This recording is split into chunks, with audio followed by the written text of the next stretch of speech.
మూడు మేకపిల్లలు మరియు రాక్షసుడు. ఒకానొక సమయంలో ఒక ఊరిలో 3 మేకపిల్లలుండేవి. ఆ 3 మేకపిల్లలు అన్నదమ్ములు. ఎల్లప్పుడూ కలిసిమెలిసి ఉండేవి. ఎక్కడికి వెళ్ళినా కలిసే వెళ్ళేవి, ఆహారం కూడా కలిసే తినేవి. ఇలా కలిసిమెలిసి ఉంటూ సంతోషంగా తమ జీవితాన్ని గడుపుతూ ఉంటాయి. ఇలా కొంతకాలం సంతోషంగా గడిచిపోతుంది. కొంతకాలం తర్వాత ఊరిలో వర్షాలు పడకపోవటం వల్ల అక్కడ ఉన్న గడ్డి మొత్తం ఎండలకు ఎండిపోతుంది. అయ్యో అన్నయ్య, ఇప్పుడు మనం ఏం చేద్దాం? ఇక్కడున్న గడ్డంతా ఎండిపోతుంది. అవును, నువ్వు చెప్పింది నిజమే. ఇలాగే కొన్ని రోజులు గడిస్తే మనకి తినటానికి తిండి కూడా దొరకదు. ఇక మూడో మేక ఇలా అంటుంది. నా దగ్గర ఒక మంచి ఐడియా ఉంది. నదికి అటుపక్క చాలా ఎక్కువ మొత్తంలో గడ్డుంది. మనం అక్కడికి వెళితే జీవితాంతం హాయిగా బతకొచ్చు. అప్పుడు ఏ సమస్య రాదు. ఇందుకు మొదటి మేక నువ్వు చెప్పింది నిజమే అని అంటుంది. కానీ అన్నయ్య, నదికి అవతల పక్కకి వెళ్ళాలంటే మనం ఆ వంతెన దాటాలి. ఆ వంతెన దగ్గర రాక్షసుడు ఉంటాడు కదా, తెలుసు కదా అన్నయ్య. ఎవరిని ఆ వంతెనని దాటనివ్వడు, అందర్నీ చంపి తినేస్తాడు. మనం కనుక అక్కడికి వెళ్తే మన ప్రాణాలు మిగిలవు. ఇలా 3 మేకపిల్లలు చాలా ఆలోచిస్తూ ఉంటాయి. అప్పుడు పెద్ద మేకపిల్ల, నా బుర్రలో ఒక ఉపాయముంది, మీకు చెప్తాను అంటుంది. అప్పుడు పెద్ద మేక తన తమ్ముళ్ల చెవిలో ఏదో చెప్తుంది.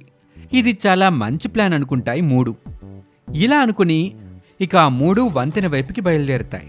వంతెనకు దగ్గరగా చేరుకోగానే ఒక చెట్టు వెనకాల దాక్కుంటాయి. కొద్దిసేపటి తర్వాత పెద్ద మేక చిన్న మేకకి సైగ చేస్తుంది. ఇక అప్పుడు చిన్న మేక వంతెన దాటడానికి ముందుకు వెళ్తుంది.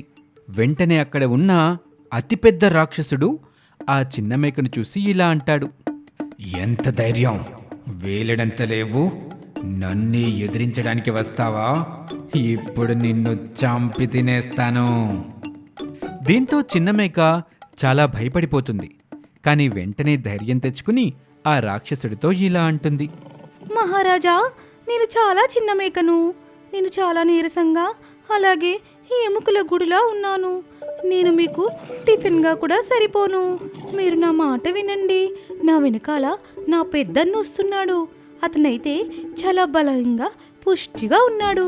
అతన్ని తింటే మీ ఆకలి మొత్తం తీరుతుంది. నన్ను మన్నించండి మహారాజా. ఇక రాక్షసుడికి మహారాజా అని పిలవటం చాలా సంతోషం కలిగిస్తుంది.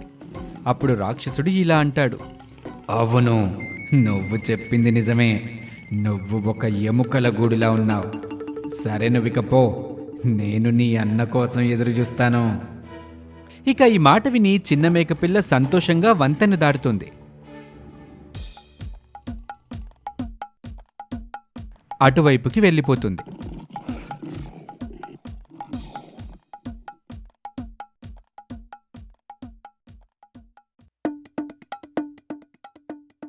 కొద్ది సమయం తర్వాత చెట్టు వెనకాల దాక్కున్న రెండవ మేక వంతెన దాటడానికి వస్తుంది.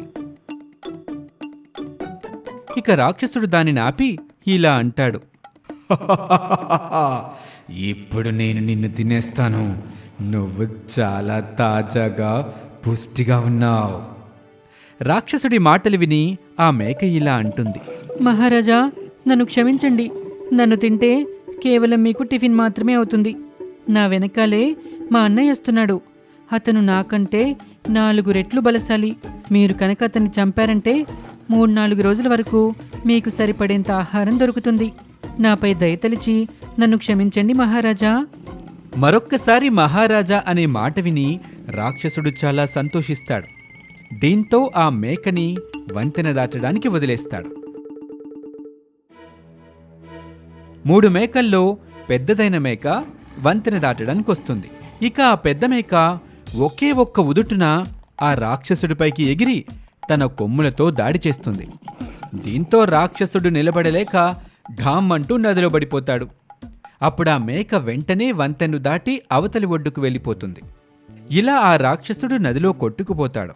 తిరిగి ఎప్పుడూ వెనక్కి రాలేడు.